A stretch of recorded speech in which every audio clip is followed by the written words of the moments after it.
I'm Lieutenant Shannon Gregory, member of the flight crew on the U-860 Blackhawk.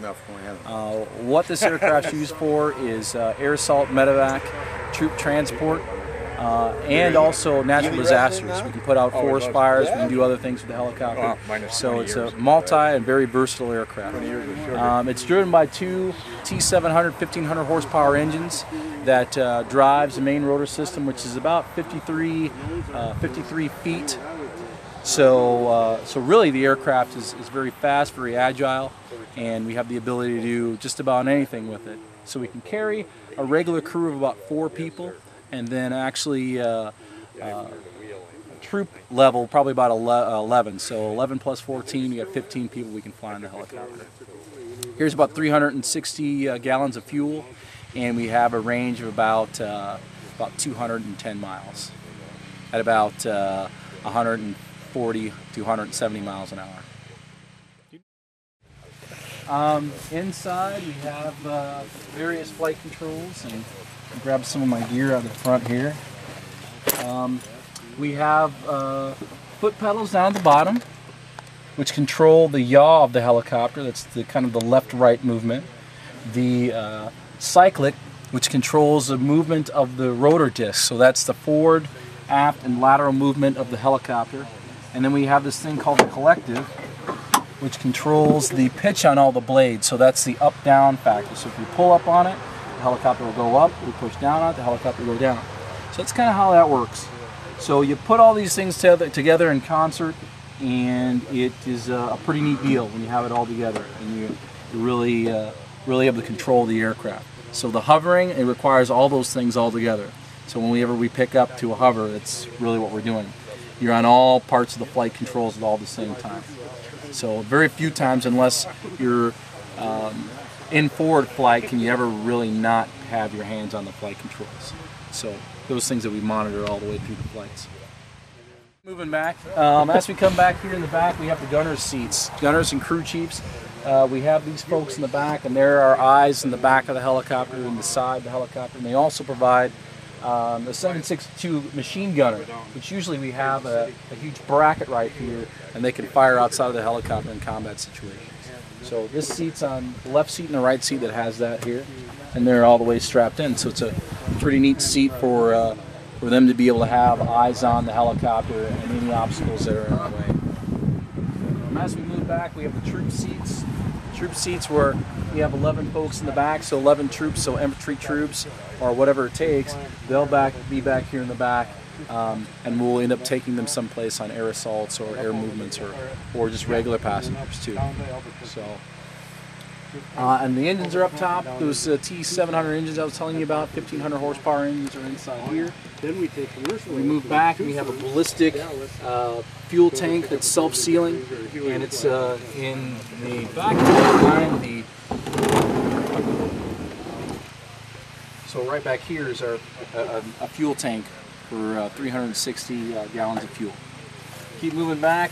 HF antenna, another one of our antennas that we use to talk to folks from long distances away. And the tail rotor, which way up top. The tail rotor counteracts the main torque of the main rotor system. So if the helicopter and the blades are turning one way, which the blades turn to the left, the helicopter will turn to the right without the tail rotor. So it counteracts the torque of the main rotor system. So it helps us maintain level flight. So that's really what it does. But the helicopter also has these really neat rotor blades up here, and they're a titanium spar, and they're hollow, and they have nitrogen in the middle, so they're pressurized. So they're made to fall away from the helicopter if they hit anything very hard.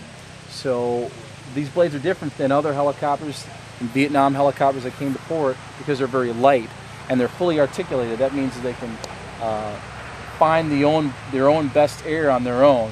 So each blade, it makes the helicopter perform better. So we can do things that helicopters traditionally weren't able to do back in the mid to late 60s and early 70s. This particular style of helicopter has been around for how long? The Blackhawk entered service in 1979, but this helicopter is a 1980, hence the 0 number in the front of the number. So it's 80, 239090. So it's a 1980. So if you can do anything, this is the A model. So right now they're coming out with the Mike model that Wisconsin has. So we're always happy. If you can tell anything to anybody, tell your congressman that the Army National Guard needs new helicopters in Minnesota.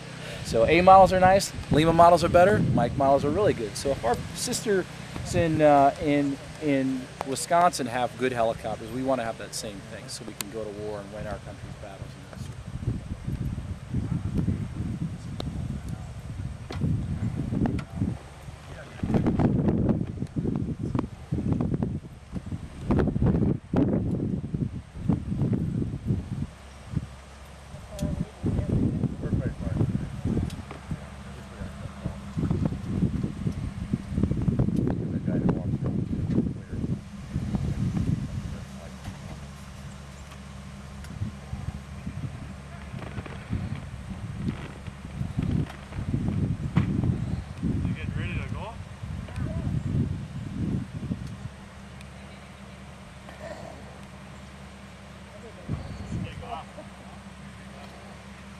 Yeah.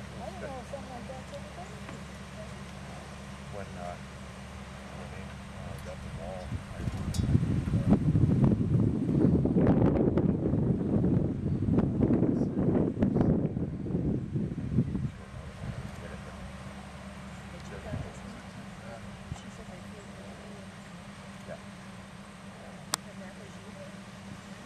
No. Oh no, this just happened.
Hi, this is Lieutenant Shannon Gregory, and you're watching Ely TV.